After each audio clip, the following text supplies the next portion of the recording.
A vitória do Flamengo sobre o Juventude em Caxias do Sul não foi apenas mais 3 pontos na tabela, ela veio carregada de simbolismos, superações e momentos que mostram como o clima dentro do clube mudou. Uma noite gelada no Sul que aqueceu de vez a confiança do torcedor rubro-negro. E, olha, não dá para fingir que foi um jogo qualquer.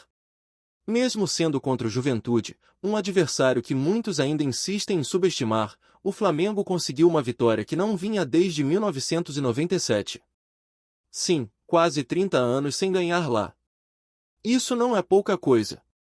Por mais que o time gaúcho não esteja entre os gigantes do país, jogar no Alfredo Jaconi é sempre uma pedreira, seja por conta do gramado, da altitude moderada, do frio ou da própria postura aguerrida do Juventude em casa.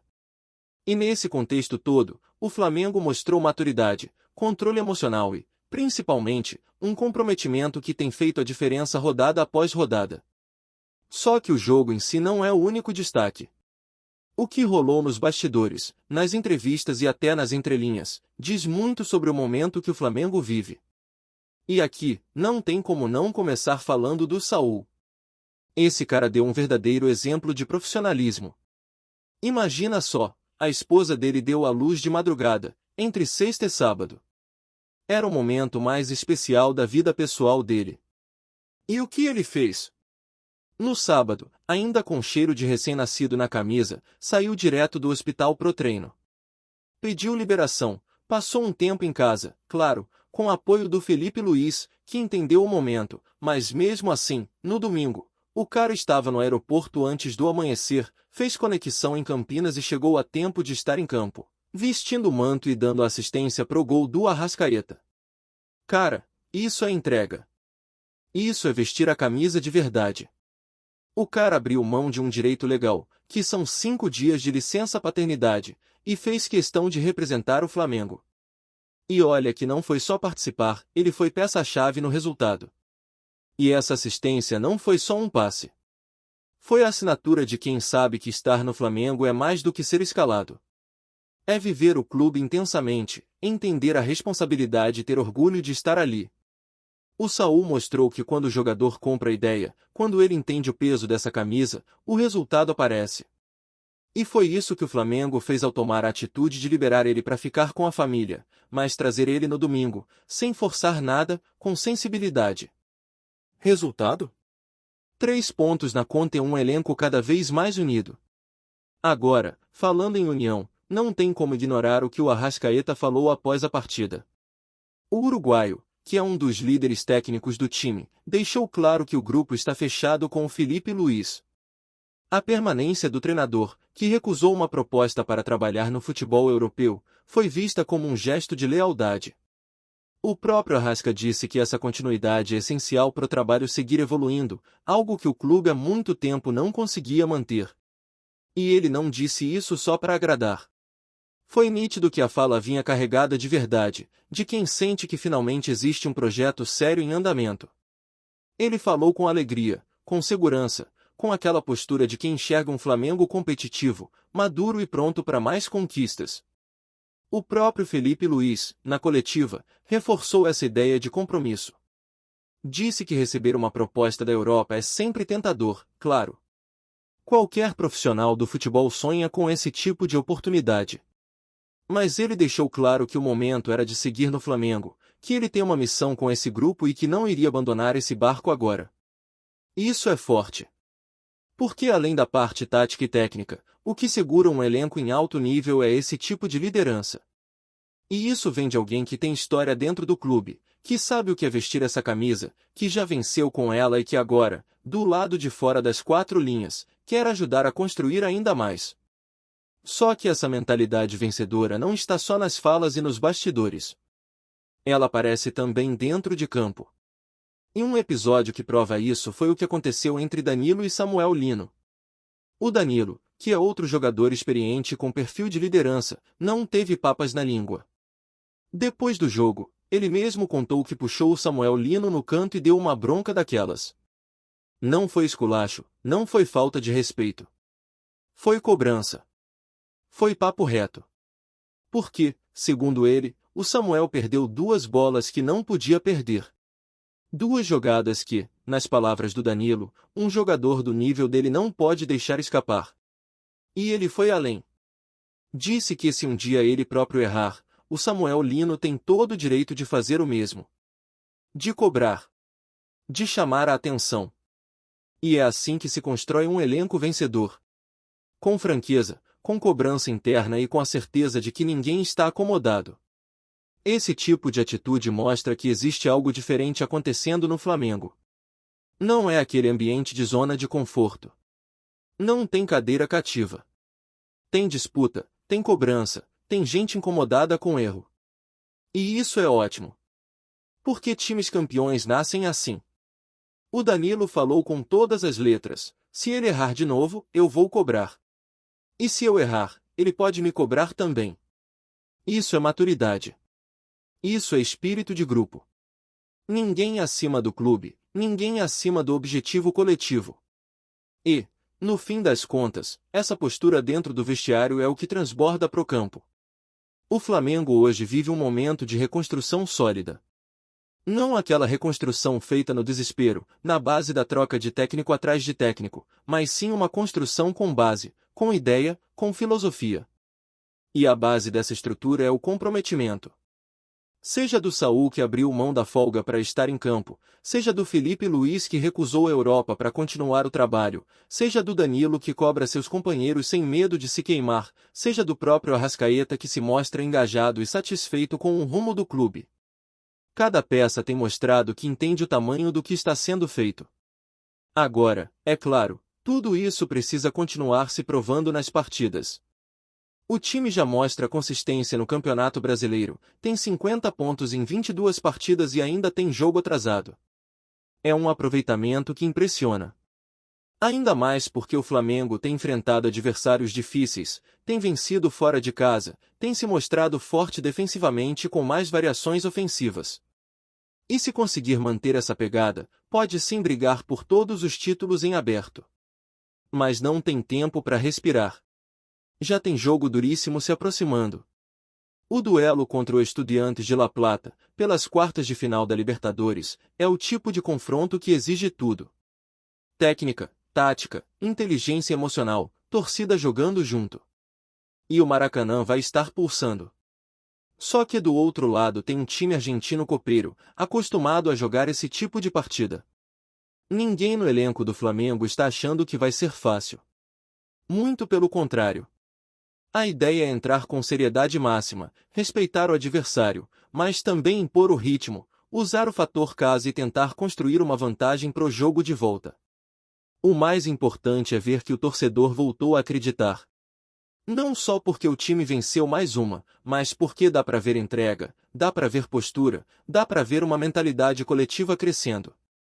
O Flamengo que a nação quer ver não é só o que levanta troféus, é o que honra o manto em cada dividida, em cada bronca no companheiro, em cada noite de sacrifício. E é isso que tá acontecendo. Tá nas entrelinhas, tá nos discursos, tá no campo. O Flamengo tá voltando a ser Flamengo de verdade.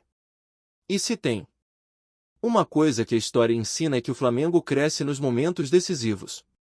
Toda essa construção de ambiente, essa maturação coletiva e esse fortalecimento interno são justamente para encarar situações como a que vem aí. Quartas de final de Libertadores não são brincadeira. Cada detalhe conta, cada erro pesa, cada acerto pode definir o rumo de uma temporada inteira. E o torcedor sabe disso. Por isso, o Maracanã vai virar um verdadeiro caldeirão. O adversário, o Estudiantes de La Plata, é daqueles que não tremem. Time argentino, tradicional, copeiro, que joga com malícia, que sabe esfriar jogo, que sabe bater quando tem que bater, que joga com o regulamento embaixo do braço e vive para esse tipo de torneio. Por isso, o Flamengo precisa estar mais ligado do que nunca. E tudo começa dentro do vestiário. É ali, na preparação, nas conversas, nas cobranças internas, que se molda o espírito vencedor que o clube vem demonstrando. E isso já ficou claro na forma como os líderes desse elenco estão se posicionando. Felipe Luiz tem assumido uma postura que vai além de técnico. Ele é uma referência, um espelho pro elenco inteiro. Seu discurso, mais do que motivacional, é honesto. Quando ele diz que tem um compromisso com o clube, isso reverbera. O elenco sente. O torcedor sente. E quando o treinador mostra esse tipo de comprometimento, os jogadores respondem. Foi assim com o Saul, foi assim com o Danilo, foi assim com o próprio Arrascaeta. Ninguém tá ali só pelo salário ou pela vitrine. Tem uma causa sendo defendida. E não é coincidência que os resultados começaram a aparecer de forma mais constante. O Flamengo, que muitas vezes pecava por não conseguir emplacar uma sequência de boas atuações, agora parece mais consciente. O time não entra mais com aquela soberba que às vezes o fazia tropeçar em jogos teoricamente mais fáceis. A postura mudou. Tem mais seriedade, mais equilíbrio, mais consistência. E isso passa diretamente pelo ambiente construído nos bastidores. É o reflexo das lideranças que surgem não só pela idade ou pelo currículo, mas pela postura no dia a dia. O episódio entre Danilo e Samuel Lino mostra muito disso. E não pela bronca em si, mas pela naturalidade com que ela foi tratada. Não virou crise, não virou fofoca, não virou problema. Pelo contrário. Foi uma atitude que demonstrou maturidade do grupo. Danilo cobrou porque sabe que o nível de exigência é alto. E Samuel Lino, pelo que se sabe, aceitou a bronca, entendeu e seguiu o jogo. E isso é raríssimo de ver no futebol atual, onde qualquer atrito vira manchete, onde qualquer desentendimento pode virar um racha. No Flamengo atual, não. As coisas estão sendo tratadas com o foco no coletivo. E isso é o que diferencia times bons de times campeões. Outro ponto que não pode passar batido é a forma como o elenco está entendendo o papel de cada um. Hoje, não tem mais aquele papo de estrela que se acha acima dos demais. Cada jogador, do mais experiente ao mais jovem, sabe que precisa entregar. E entregar não é só dar passe ou fazer gol. É cumprir função, é voltar para marcar, é se posicionar bem, é entender o jogo. E o Felipe Luiz tem conseguido extrair isso do grupo. Aos poucos, o Flamengo foi se moldando num time mais equilibrado, menos refém de individualidades e mais focado no coletivo. A bola não precisa passar o tempo todo no pé de um craque para funcionar. Ela roda, ela gira, ela encontra espaço. E isso é mérito de um trabalho que, por mais recente que seja, tem sido muito bem assimilado. É curioso como a permanência do Felipe Luiz virou quase um símbolo dessa nova fase. Quando ele recusou a proposta do futebol europeu, muita gente ficou surpresa. Mas dentro do clube, a decisão foi muito bem recebida. Não só porque se tratava de manter um bom treinador, mas porque isso mostrou que ele está ali por algo maior. E isso contagia. Jogadores olham e pensam, se ele ficou, é porque acredita. Então vamos juntos. Essa confiança mútua tem sido um dos motores do Flamengo. E isso precisa se manter firme, especialmente agora que as decisões começam a afunilar. Os próximos jogos vão exigir o máximo de concentração. O duelo contra o Estudiantes, por exemplo, é daqueles que exigem inteligência emocional. Não adianta entrar pilhado demais, nem desligado demais. Tem que saber a hora de atacar e a hora de se defender. Tem que saber controlar o jogo, o ritmo, o emocional. Os argentinos vão tentar tirar o Flamengo do sério. Vão provocar, vão bater, vão fazer cera. E é aí que entra a experiência dos líderes do elenco. Jogadores como Davi Luiz, Everton, Arrascaeta e o próprio Danilo vão ser fundamentais para manter o time focado, para acalmar os mais jovens, para segurar o ímpeto quando necessário. Por que não se ganha Libertadores só com bola? Ganhasse com cabeça também. A postura da torcida também vai ser determinante. O Maracanã tem tudo para ser um caldeirão, mas não pode ser um caldeirão impaciente. O time precisa sentir o apoio mesmo quando o jogo estiver travado, mesmo quando as chances não estiverem aparecendo com facilidade. Esse apoio incondicional é o que transforma um jogo difícil num resultado histórico. E o torcedor rubro-negro sabe fazer isso. Já fez incontáveis vezes. Quando o Flamengo e a torcida se unem, o Maracanã vira um território impossível para os adversários. Além disso, há um fator importante nesse momento, a profundidade do elenco. O Flamengo tem opções. Pode mudar o jogo no banco. pode ajustar a estratégia dependendo do adversário. E isso é uma arma poderosa em competições de mata-mata. Não depende só de 11 jogadores. Depende de um grupo inteiro preparado, mentalmente forte e fisicamente pronto. E tudo indica que o elenco está bem encaminhado nesse aspecto. A preparação física tem funcionado, a rotação de peças tem sido bem feita e as escolhas táticas têm sido coerentes. Mas o mais valioso, nesse instante, é perceber que o Flamengo não está jogando no automático. O time entrou numa fase onde cada jogo tem uma leitura, um plano e uma execução. Não é mais aquele futebol dependente da inspiração de um ou dois nomes. É um Flamengo mais coletivo, mais estratégico, mais comprometido. E isso, numa Libertadores, faz toda a diferença. A expectativa é grande, claro. E ela tem que ser mesmo. Torcedor de clube gigante tem que sonhar alto. Mas esse sonho agora vem acompanhado de uma sensação rara, a de que há fundamento. Não é só ilusão. É trabalho, é entrega, é liderança, é coerência. O que está sendo construído nesse momento tem tudo para render frutos não só nessa temporada, mas a médio e longo prazo.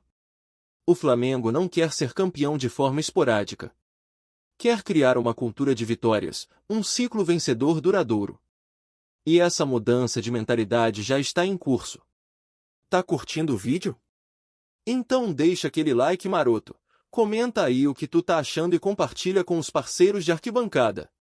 Bora fortalecer o Central Rubro-Negro, rapaziada. Os bastidores do futebol mineiro ficaram em polvorosa nesta semana com uma notícia que tem tudo para se tornar o grande escândalo da temporada. O atacante Caio Jorge, visto como uma das maiores apostas do Cruzeiro, estaria forçando sua saída da Toca da Raposa para vestir o manto rubro-negro do Flamengo. O movimento, ainda não confirmado oficialmente, já corre solto nos corredores esportivos e provoca um misto de surpresa, indignação e até desconfiança por parte da torcida celeste. Fontes ligadas ao staff do jogador afirmam que Caio não estaria satisfeito com a atual situação do Cruzeiro. Apesar do espaço garantido como titular e do carinho da torcida, o jovem craque teria se encantado com o projeto esportivo e financeiro oferecido pelo Flamengo, que, mais uma vez, surge como destino preferencial dos talentos em ascensão no cenário nacional. O rumor é de que as conversas avançaram em ritmo acelerado e que o acordo já estaria bem próximo de ser anunciado. A possibilidade de perder seu principal atacante para um rival de peso nacional é vista como uma verdadeira traição em Belo Horizonte. Torcedores do Cruzeiro se manifestaram nas redes sociais com mensagens de revolta, classificando a postura do atleta como desrespeitosa e cobrando firmeza da diretoria. Já em terras cariocas, a expectativa é de euforia. A chegada de Caio Jorge seria considerada um reforço de impacto, capaz de aumentar ainda mais o poder de fogo de um elenco já recheado de estrelas. Enquanto a novela se arrasta, o clima nos bastidores do Cruzeiro parece cada vez mais pesado. Há quem diga que o próprio vestiário já percebeu o distanciamento de Caio, que estaria treinando sem o mesmo brilho e entusiasmo de antes. A dúvida que paira no ar é se o jovem seguirá defendendo a camisa celeste até o fim do contrato ou se a ruptura será imediata, com um anúncio explosivo do Flamengo nos próximos dias. O futebol mineiro, marcado por sua paixão intensa, pode estar prestes a assistir a uma das maiores reviravoltas recentes, a saída repentina de um ídolo em construção, rumo a um dos gigantes do Brasil. Para uns, uma ascensão natural na carreira. Para outros, uma facada pelas costas. O certo é que a possível transferência de Caio Jorge promete inflamar ainda mais a rivalidade entre Minas e Rio. É isso, família! Valeu demais por acompanhar até aqui! Se ainda não se inscreveu, tá moscando, hein? Ativa o sininho para não perder nenhum papo de Mengão Raiz. Aqui é Central Rubro-Negro, aqui é Flamengo até morrer. Tamo junto!